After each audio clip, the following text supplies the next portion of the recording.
Hola, espero que estén muy bien. Hoy vamos a hablar sobre terapia de sedación paliativa.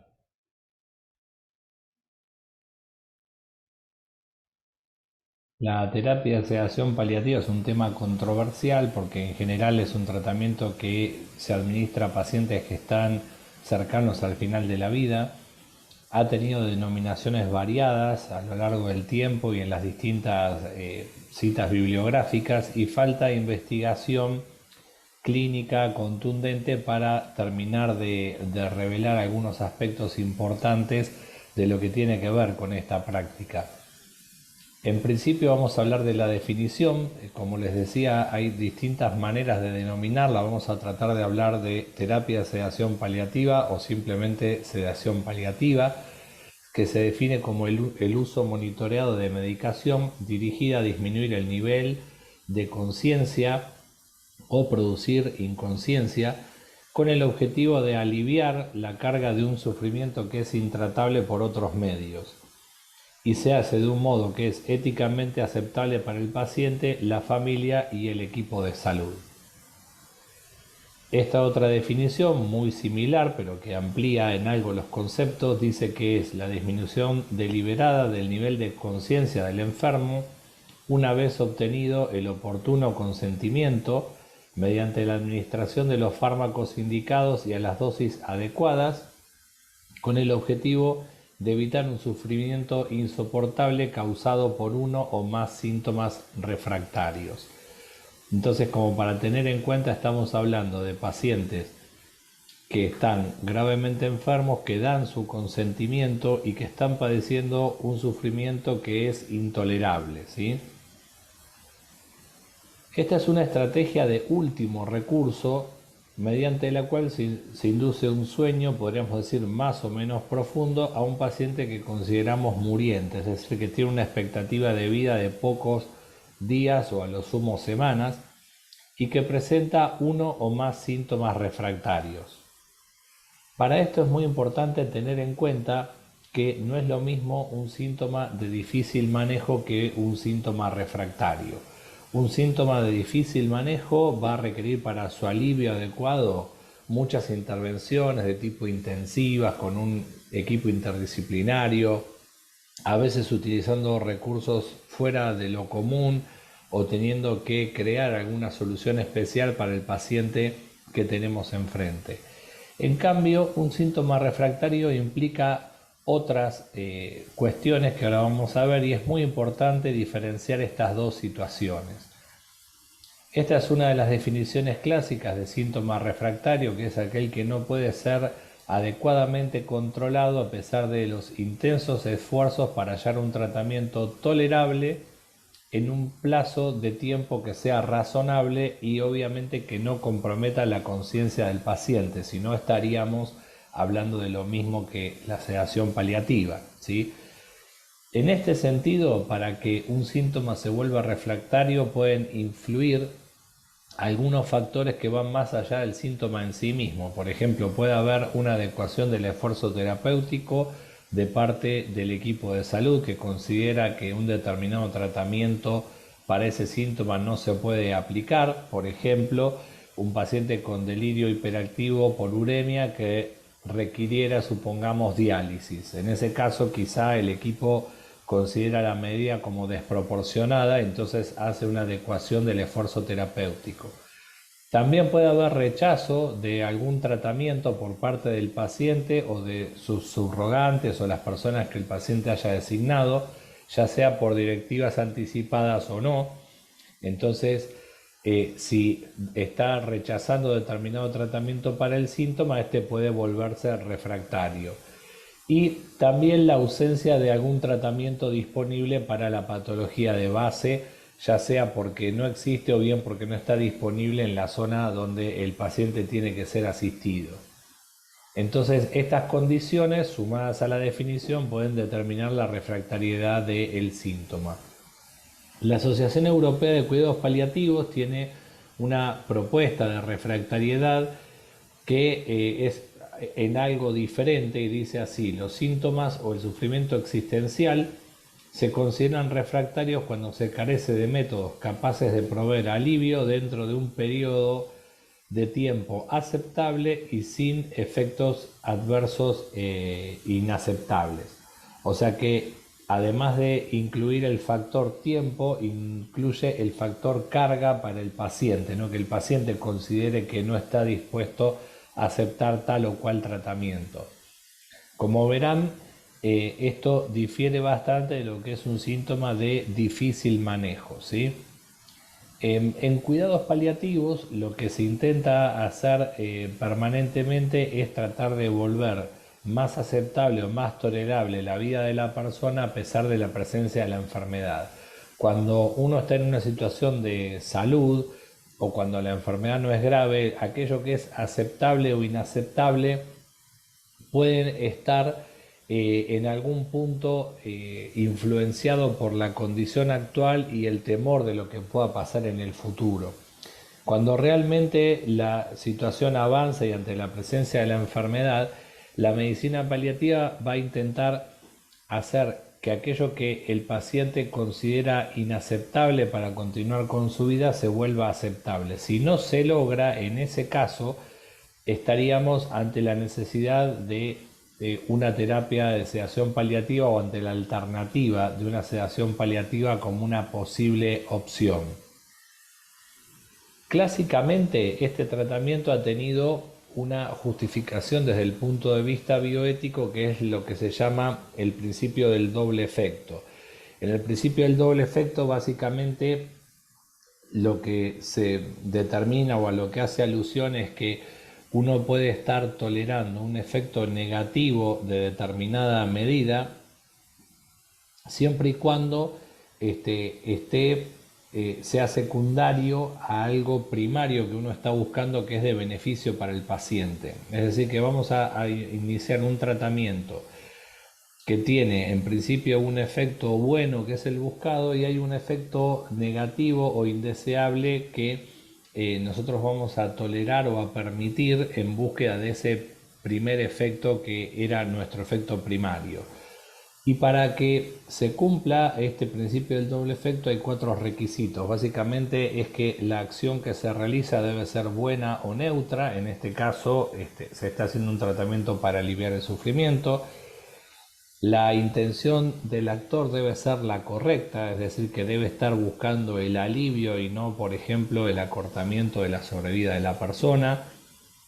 Tiene que existir una proporción o un equilibrio entre los dos efectos, entre el bueno y el malo, es decir, que el efecto malo o negativo en proporción debe ser menor que el efecto bueno que se está buscando. Y por otro lado habla que el efecto deseado y bueno no debe ser causado por un efecto indeseado o negativo. En este caso podríamos decir que no sería válido, de acuerdo a esta doctrina, por ejemplo, buscar terminar con la vida del paciente para que no sufra, ¿no? Sino solo disminuir su nivel de conciencia.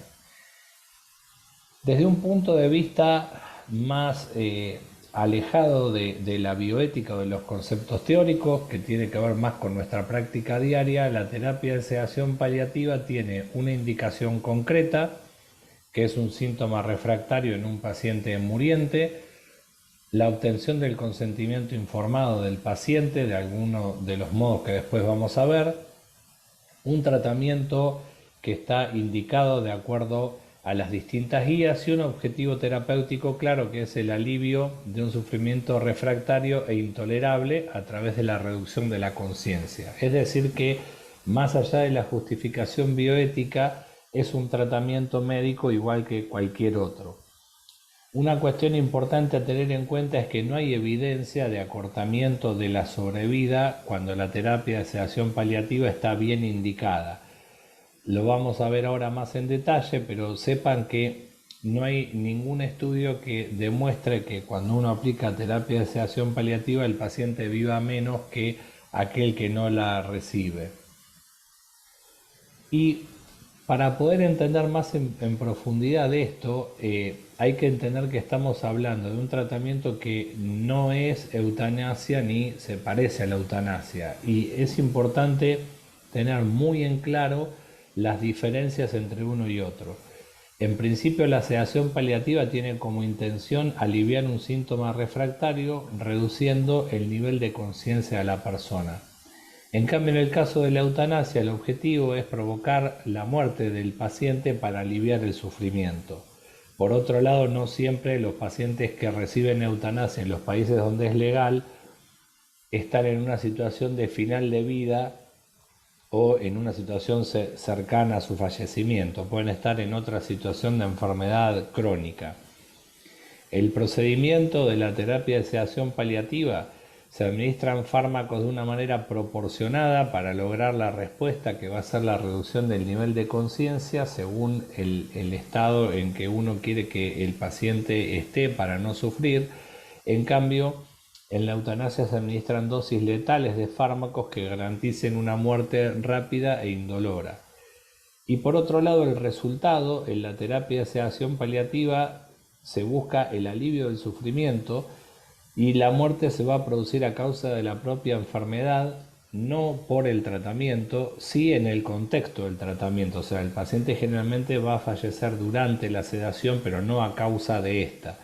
En cambio, en la eutanasia el resultado es que se busca la muerte del paciente, es lo que se produce como resultado de los tratamientos indicados. Esto es muy importante tenerlo en cuenta a la hora de pensar en la terapia de sedación paliativa, de prescribirla, de hablar con la familia y con el paciente.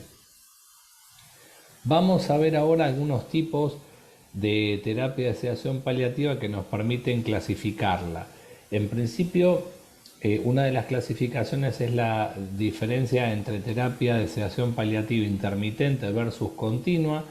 La continua es aquella donde nosotros tenemos que continuamente administrar los fármacos para mantener el nivel de sedación del paciente, porque si lo interrumpimos vuelve a aparecer el síntoma.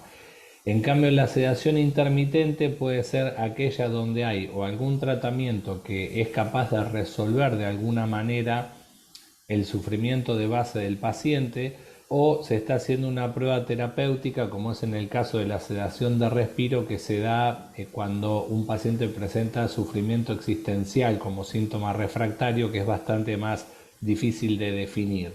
En ese caso se puede mantener la sedación durante algunos periodos del día o durante un día y después suspenderla y reevaluar a la persona a ver cómo está su nivel de sufrimiento.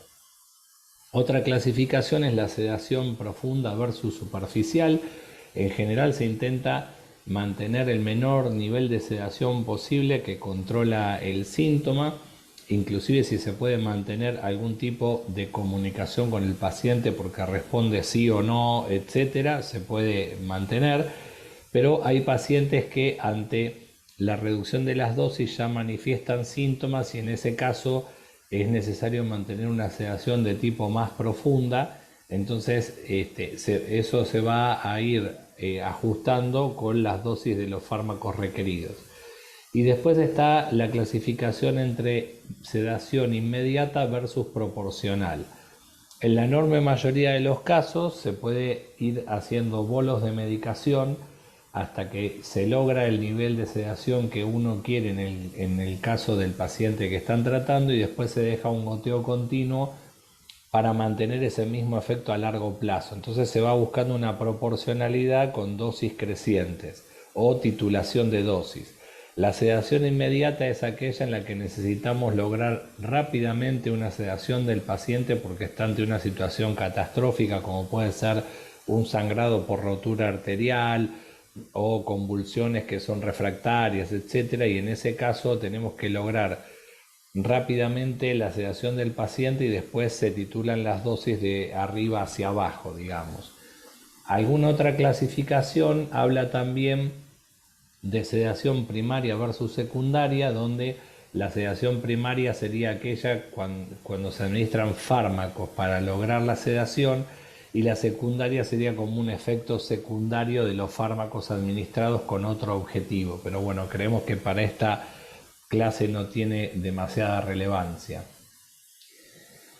¿Cómo vamos a hacer la toma de decisiones en lo que es terapia de sedación paliativa? Lo primero va a ser determinar la refractariedad del síntoma o de los síntomas, determinar que se trata de un paciente agónico o en fin de vida, para lo cual hay distintas escalas pronósticas y escalas inclusive para diagnóstico de agonía, como es la escala de Menten, por ejemplo, u otras.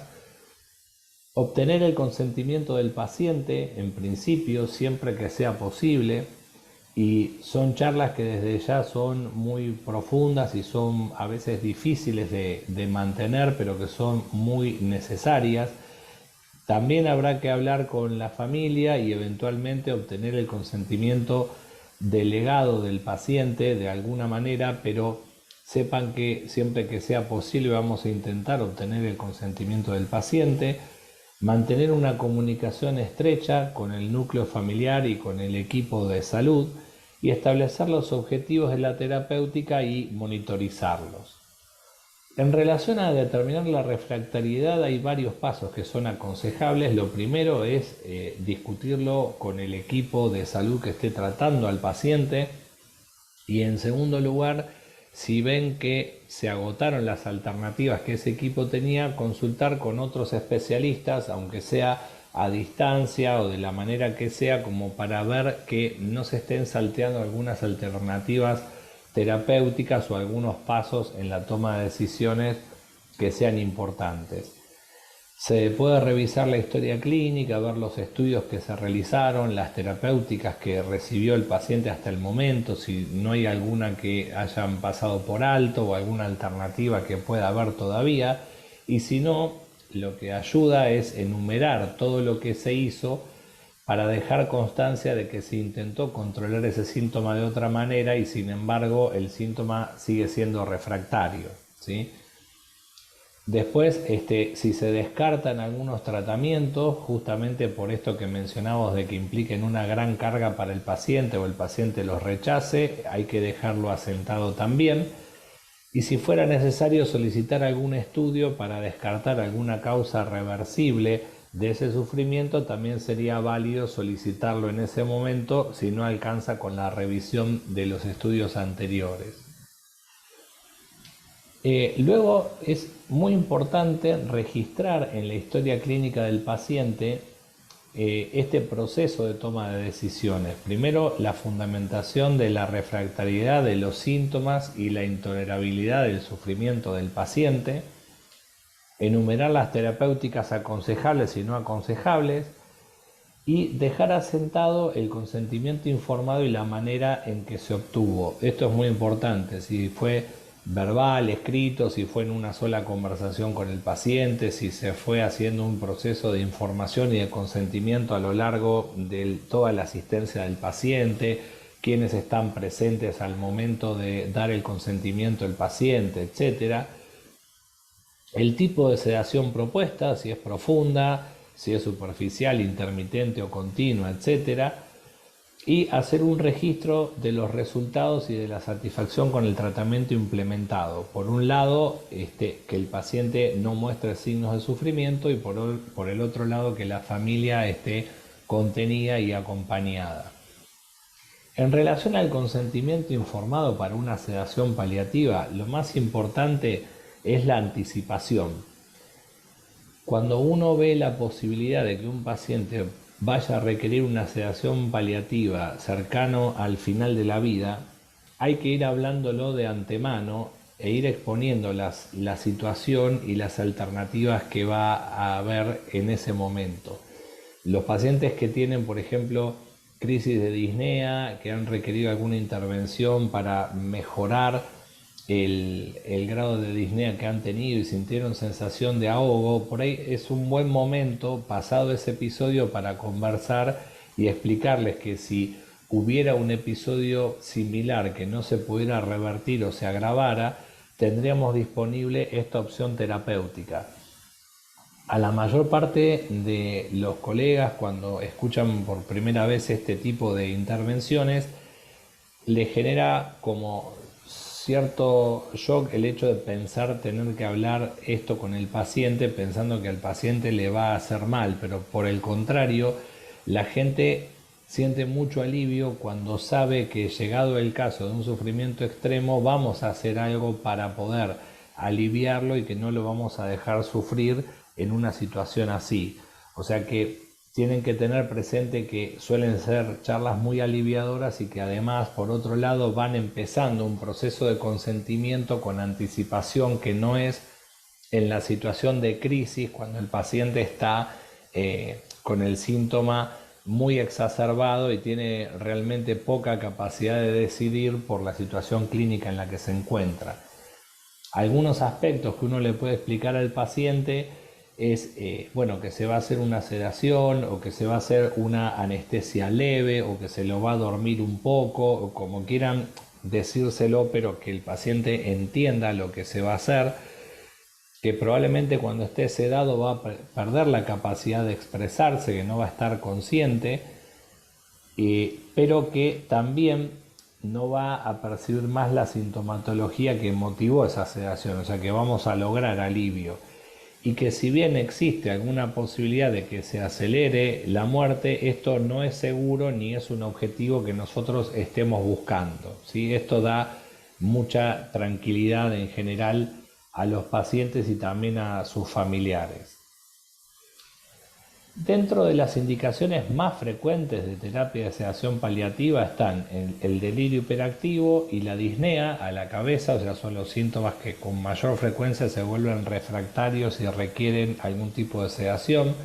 También están los pacientes con obstrucción intestinal, hemóptisis masiva, otros sangrados. Muy a lo lejos el dolor, porque en general es un síntoma para el cual tenemos muchas estrategias de alivio, con lo cual es raro que haya que hacer una sedación paliativa por dolor refractario. Y un tema que quizá es más difícil de definir, que es el sufrimiento existencial, que básicamente está influido por la desesperanza, la tristeza, el no ver sentido a la vida ni a transitar por la enfermedad, y son pacientes con un altísimo sufrimiento cuyo abordaje es de tipo psicosocial, tanto con medidas farmacológicas como no farmacológicas, y es difícil definir exactamente cuándo se ha vuelto refractario y está requiriendo una sedación. En general, para que tengan como concepto, son situaciones bioéticamente de las más complejas y que en general requieren una sedación de respiro de manera intermitente para ver si esa queja de sufrimiento existencial cede y el paciente cambia su perspectiva y se siente más aliviado. La prevalencia de estos síntomas va a variar de acuerdo a las series, al lugar donde se haya obtenido la estadística, pero en general lo que se coincide en la enorme mayoría de los trabajos es que el delirium y la disnea son los dos síntomas que más frecuentemente nos llevan a la terapia de sedación paliativa. Se utilizan muchos fármacos para realizar una sedación paliativa. Acá tienen un listado de las drogas más frecuentemente utilizadas y sus dosis. Generalmente en nuestro medio la droga de elección es el midazolam y en caso de refractariedad o contraindicación se indica algún antipsicótico del grupo de la fenotiazina, como puede ser levomepromacina, clorpromacina o haloperidol. Ahora lo vamos a ver. En general el midazolam es la droga de elección. Es una droga de inicio de acción rápido, de una corta duración de acción, con lo cual si yo tengo que hacer una sedación intermitente me permite suspenderlo y que el efecto se vaya rápidamente. Además tiene efecto anticonvulsivante, ansiolítico, relajante muscular. Posee un antídoto en caso de que yo tenga que revertirlo, como es el flumazenil. Es un fármaco que reduce la conciencia sin deprimir el centro respiratorio, con lo cual cumple la función que estábamos buscando en relación a lo que es la terapia de sedación paliativa, que es reducir conciencia sin acelerar la muerte. Se puede administrar por vía subcutánea o endovenosa, y esto es muy importante porque en cuidados paliativos, en especial en domicilio, utilizamos mucho la vía subcutánea. Y tener en cuenta que en los pacientes con delirium puede producir efecto paradojal con un agravamiento del cuadro de base. Por eso no es la droga de elección en pacientes con delirium, por lo menos no como medicamento único. Se prefiere iniciar con antipsicóticos en el caso del delirium y eventualmente, una vez que se administró el antipsicótico, agregar el midazolam. Se pueden dar bolos para inducir la sedación y luego se calcula el goteo que se va a dejar de manera continua de la misma droga y rescates también en caso de que haya exacerbación del síntoma o del cuadro. La levomepromacina o la clorpromacina son fármacos de elección para el delirium refractario con o sin el agregado de midazolam, y también pueden ser de utilidad si el midazolam falla en controlar algún cuadro de otro origen que no sea el delirium, ¿sí? Se pueden agregar al midazolam o bien directamente rotar de midazolam a levomepromacina o clorpromacina. La otra droga que también se puede utilizar es el haloperidol. Tanto el haloperidol como la levomepromacina se pueden dar por vía subcutánea. Esto, como les decía, es muy útil en cuidados paliativos domiciliarios o en pacientes con escasos accesos venosos. Y la clorpromacina solamente por vía endovenosa y está contraindicada para su uso por vía subcutánea, ya que produce necrosis subcutánea. El fenobarbital es una droga que es muy útil ante la falta de respuesta a los fármacos de primera línea, los fármacos de elección.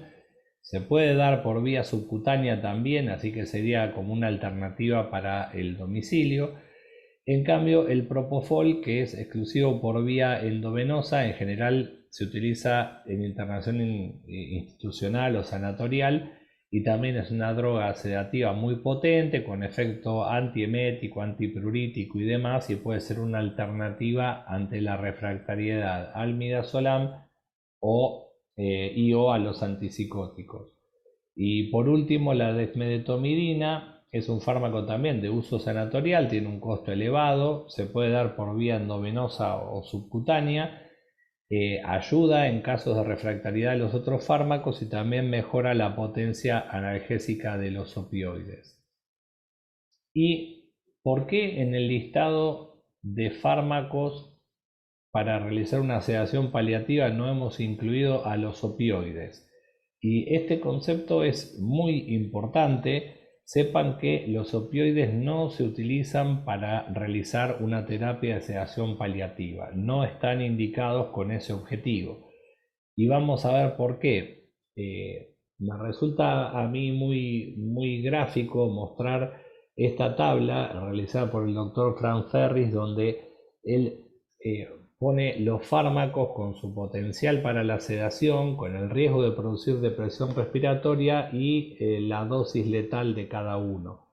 Y fíjense que los mezcla con los principios bioéticos, ¿no? El principio de beneficio y la maleficencia o la no maleficencia. Entonces fíjense que tanto midazolam como lorazepam son fármacos que tienen un alto potencial para lograr sedación, al mismo tiempo que no reducen la frecuencia respiratoria, no deprimen el centro respiratorio y tienen una dosis letal que es muy elevada. En cambio, la morfina tiene un bajo potencial para producir sedación, porque si nosotros queremos sedar a un paciente con morfina o con fentanilo o algún otro opioide, sí o sí en paralelo vamos a estar deprimiendo el centro respiratorio y vamos a cortar la sobrevida del paciente, que es algo que no estamos buscando en la terapia de sedación paliativa. El fenobarbital en este sentido es un fármaco intermedio, también por eso no es de primera línea y se utiliza en refractariedad a los otros fármacos que hemos visto anteriormente. Repito esto como concepto porque me parece muy importante. No vamos a sedar a un paciente con opioides. Lo que sí podemos llegar a hacer es mantener el opioide que el paciente estaba recibiendo para el dolor o para la disnea dentro del tratamiento que se le va a dar para no producir un agravamiento del síntoma. Una vez implementada la terapia de sedación paliativa, hay que hacer el chequeo del nivel de sedación que nosotros queremos con nuestro paciente.